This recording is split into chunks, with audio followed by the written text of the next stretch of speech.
నమస్తే అండి. నేను doctor Anusha Jukuntla, consultant general physician, V9 hospitals, Rasoolpura. ఈరోజు మనం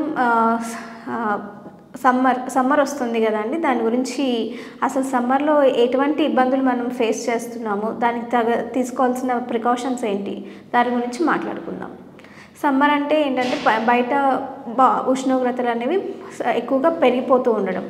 దానివల్ల ఏమవుతుందంటే మన బాడీలో ఉన్న నీరు శాతం అనేది చాలా వరకు తగ్గిపోయి పేషెంట్ ఏంటంటే డీహైడ్రేట్ అయ్యే సిచ్యువేషన్లోకి వస్తూ ఉంటారు. సో ఈ సమ్మర్లో మనకి ఎటువంటి ఇబ్బందులు జరుగుతున్నాయి, ఈ టెంపరేచర్స్ ఎక్కువగా అవ్వడం వల్ల ఎటువంటి ఇబ్బందులు మనం ఫేస్ చేయాల్సి వస్తుంది అనే దాని గురించి నేను మీతో ఇవాళ డిస్కస్ చేద్దాం అనుకుంటున్నానండి. మామూలుగా సమ్మర్లో వచ్చే ఇబ్బందులు మనం చాలా రకాలుగా ఉన్నాయి. అందులో ఏంటంటే ఫస్ట్ హీట్ ఎగ్జాషన్ అని చెప్పి, వడదెబ్బ, హీట్ స్ట్రోక్ అని, లేదు హీట్ క్రాంప్స్, హీట్ సింకోప్, ఇలా పలు విధాలుగా ఉన్నాయన్నమాట. అసలు హీట్ స్ట్రోక్ అంటే ఎవరిలో వస్తుంది? ఎక్కువగా బయట తిరుగుతూ ఉన్న వాళ్ళలో వస్తూ ఉంటుంది. సో మీరు ఎప్పుడు ఏదైనా ఇంపార్టెంట్ వర్క్ ఉన్నప్పుడు కూడా బిఫోర్ 10 బయటకు వెళ్ళడం, ఆఫ్టర్ 10 బయటకు వెళ్ళడం, ఇది పాటిస్తూ ఉండాలి. ఎప్పుడు బయటకు వెళ్ళినా కానీ మీతో పాటు మంచి వాటర్ బాటిల్ కానీ ORS కలుపుకొని మీతో ఉంచుకోవడం అనేది మంచిది.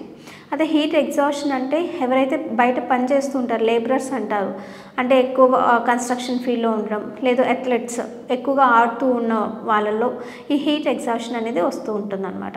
అదే హీట్ సింకోప్ అంటే కళ్ళు తిరిగి పడిపోతూ ఉంటారు. హీట్ క్రాంప్స్ అంటే ఏంటంటే మన బాడీలోని నీరు మొత్తం బయటకు వెళ్ళిపోయి ఆ నీటితో పాటు సోడియం, క్లోరైడ్, పొటాషియం ఈ లెవెల్స్ అనేవి అన్నిటి బయటకు వెళ్ళిపోయి కాళ్ళల్లో ఇవన్నీ కొంచెం తిమ్మిరి పట్టినట్టు ఉంటుంది అనమాట. దాన్ని హీట్ క్రాంప్స్ అని చెప్పేసి అంటామన్నమాట. అలాగే ప్రిక్లీ హీట్, అందరికీ ఎవరైతే చిన్నపిల్లలు కానీ పెద్దవాళ్ళు కానీ సమ్మర్లో బాధపడేది మోస్ట్ కామన్ ఏంటంటే ప్రిక్లీ హీట్ అంటే చెమరకాయలు.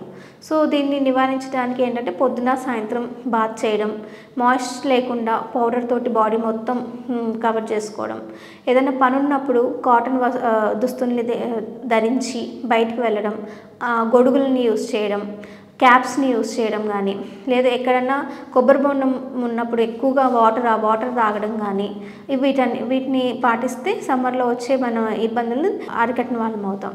అలాగే కొంతమంది ఎక్కువ బయట తిరిగే వాళ్ళు ఏంటంటే బయట ఫుడ్ని ఎక్కువ ప్రిఫర్ చేస్తూ ఉంటారు. సో దీనివల్ల మనకి ఏంటంటే టైఫాయిడ్, డయేరియా ఇలాంటి ఇబ్బందులు బారిన పడిపోతాం అనమాట. ఈ టైఫాయిడ్ వచ్చినా కూడా ఎక్కువ మోషన్స్, వామిటింగ్స్ అయిపోయి బాడీలో ఉన్న వాటర్ అంతా బయటకు వచ్చేసి డీహైడ్రేట్ అవుతూ ఉంటాం. సో వీలైనంత వరకు బయట ఫుడ్ని మనం ఎంతవరకు అవాయిడ్ చేయగలిగితే అంతే మంచిదండి. దాంతోపాటు పై చెప్పిన ప్రికాషన్స్ అన్నిటిని మనం పాటించగలిగితే ఈ వడదెబ్బ బారిన పడకుండా మన ఆరోగ్యాన్ని మనం కాపాడుకున్న వాళ్ళం అవుతామండి. Thank you.